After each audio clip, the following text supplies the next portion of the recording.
የደቡብ አሜሪካ ሀገር ኮሎምቢያ ለረጅም ዓመታት በተካሄደ ጦርነት ነው የምትታወቀው። በሀገሪቱ ያለው ጦርነት ከጊዜ ወደ ጊዜ እየተባባሰ ሄዶ ለበርካታ ሰዎች ሞትና ለንብረት ውድመት ምክንያት የሆነው ግጭት የተፈጠረው በዋነኛነት በጎርጎሮሳውያኑ የዘመን አቆጣጠር በ1964 ራሱን የኮሎምቢያ አብዮታዊ ጦር ኃይል ወይም ፋርክ የሚለው አንጃ የነበረውን ልዩነት በኃይል ለመፍታት ከሀገሪቱ መንግስት ጋር ወደ ግጭት ከገባ በኋላ ነው። በወቅቱ የነበረው የኮሎምቢያ መንግስትና ፋርክ ከሰላማዊ ውይይት ይልቅ አንዱ ሌላኛውን ኃይል ለማጥፋት ጦርነትን እንደ አማራጭ መጠቀማቸው ከውጭ ኃይሎች ጣልቃ ገብነት ጋር ተዳምሮ በተፈጥሮ ሀብት የበለጸገችው ሀገር ኮሎምቢያን ወደ ግጭት ማዕከልነት ቀየራት።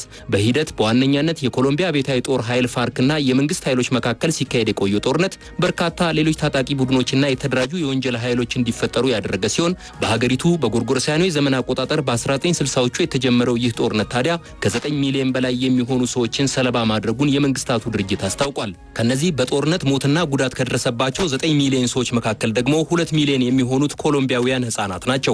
በሀገሪቱ ለረጅም ዓመታት የዘለቀውን ግጭት ለማስቆም የቀድሞ የሀገሪቱ ፕሬዝዳንት ጁዋን ማኑኤል ሳንቶስ የኖቤል የሰላም ሽልማት ያስገኘላቸውን ታሪካዊ የሰላም ውልን ከኮሎምቢያ አብዮታዊ ጦር ኃይል ፋርክ ጋር በመፈጸም የጀመሩት ጥረት በአሁኑ ጊዜ ተጠናክሮ ቀጥሏል። በተለይም ባሳለፍነው ነሐሴ ወር ወደ ፕሬዝዳንታዊ መንበረ ስልጣን የመጡት አዲሱ የኮሎምቢያ ፕሬዝዳንት ጉስታቮ ፔትሮ ራሳቸውም የደፈጣ ተዋጊ ቡድን አባል የነበሩ ሲሆን በአሁኑ ጊዜም ከበርካታ የኮሎምቢያ አማጽያን ቡድኖች ጋር የሰላም ስምምነት በመፈረም ሀገሪቱ ከነበረችበት አስከፊ ሁኔታ እንድትወጣና ፊቷን ወደ ልማት እንድታዞር በማድረግ ላይ ናቸው። በኮሎምቢያዋ የወደብ ከተማ ቤና ቬንቱራ የሚኖሩ ኮሎምቢያውያን ደግሞ አሁን ላይ በሀገሪቱ እየመጣ ያለው ሰላም ከሚያስደስታቸው የሀገሪቱ ህዝቦች መካከል የሚጠቀሱ ናቸው። በከተማዋ የተወለደው ድምፃዊ ኤሊኮ ኦሎሚያ በአካባቢው የነበረው አለመረጋጋት ወደ ግጭት ውስጥ እንዲገባ ካደረገው በኋላ አሁን ላይ የተፈጠረው ሰላም ወደ ትውልድ ስፍራው እንዲመለስ እንዳደረገው ገልጾ የነበረው የሰላም እጦት አስከፊ እንደነበር ያስታውሳል።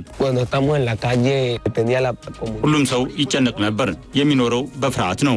ማንም ሰው ከቤት ወጥቶ ወደ ሌላ መንደር አይሄድም ነበር።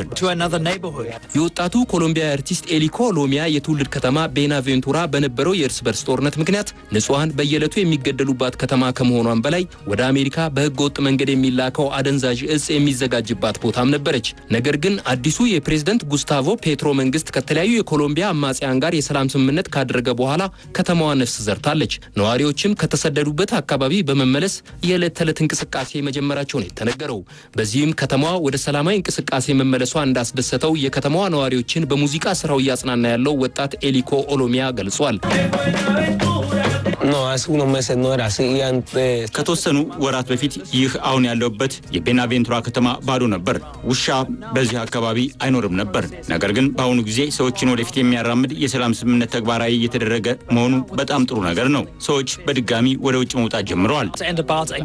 ኮሎምቢያ ለረጅም ዓመታት ከነበረችበት ቀውስ ወጥታ የልማት ስራዎችን በስፋት እንድትጀምር ጥረት እያደረጉ ያሉት የሀገሪቱ ፕሬዝዳንት ጉስታቮ ፔትሮ የሰላም ስምምነቶቹ ከታጣቂ ቡድኖች በተጨማሪ በከተሞች የተደራጁ ቀማኛ ቡድኖችንም ወደ ሰላማዊ ኑሮ ያመጣል የሚል እምነት አላቸው። ሀገሪቱ በሂደት ከተረጋጋች ደግሞ ያላትን የተፈጥሮ ጸጋ በመጠቀም ኢንቨስትመንት እንዲስፋፋ በተለይም የግብርናው ክፍለ ኢኮኖሚ እንዲያድግና የሀገሪቱ ዜጎች ከዘርፉ የስራ ዕድል ተጠቃሚ እንዲሆኑ ግብ ተቀምጧል። ኮሎምቢያዊ ወጣትና የቀድሞ የተደራጀ ወንጀል ቡድን አባል የነበረው ላቺንግ በሰላም ስምምነቱ ተስፋን ከሰነቁ ወጣቶች መካከል አንዱ ነው። የምንፈልገው እድል እንዲፈጠርልን ነው። እኛ የምንፈልገው ስራ መስራት ነው። ትምህርታችንን መማር እንፈልጋለን። እድሎች ከተፈጠሩልን ራሳችንን መርዳት እንችላለን። የምንጠብቀውም እሱን ነው። የኮሎምቢያን የሰላም ስምምነቶች ከሚያመቻቹ አካላት መካከል አንዱ የሆኑት ኮሎምቢያዊው ጳጳስ ሩበን ዳሪዮ ጃራሚሎ በበኩላቸው የሀገሪቱ መንግስት እየተከተለ ያለው የሰላም አማራጭ ተፋላሚ ኃይሎች ወደ ድርድር እንዲመጡ እያደረገ መሆኑን ተናግረዋል። የተለየ አቀራረብን ይዞ ነው መንግስት የመጣው። የተደራጁ የወንጀል ቡድኖችና ታጣቂዎችን በማነጋገር ወደ ሰላም እንዲመጡ ጥረት እየተደረገ ነው። ችግሮችን በኃይል ለመፍታት የሚደረገው ሙከራ እየቀረበ መምጣቱ በታጣቂ ቡድኖችና በተደራጁ ወንጀለኞች በኩል ተቀባይነት እያገኘ የመጣ ይመስላል። ከ52 ሚሊዮን በላይ የህዝብ ቁጥር ባላት ኮሎምቢያ የሰላም ስምምነቶች የሚፈረሙት የሀገሪቱ መንግስት በሁሉም አካባቢዎች የተሟላ ሰላምን ለማረጋገጥ ባስቀመጠው እቅድ መሰረት ነው። በዚህም ራሱን ፋርክ ወይም የኮሎምቢያ አብዮታዊ ጦር ኃይል ብሎ ከሚጠራው ተፋላሚ ኃይል በተጨማሪ የሀገሪቱ መንግስት ከሌሎች ታጣቂ ቡድኖች ጋር በጋራና በተናጠል ስምምነቶችን እየተፈራረመ ነው።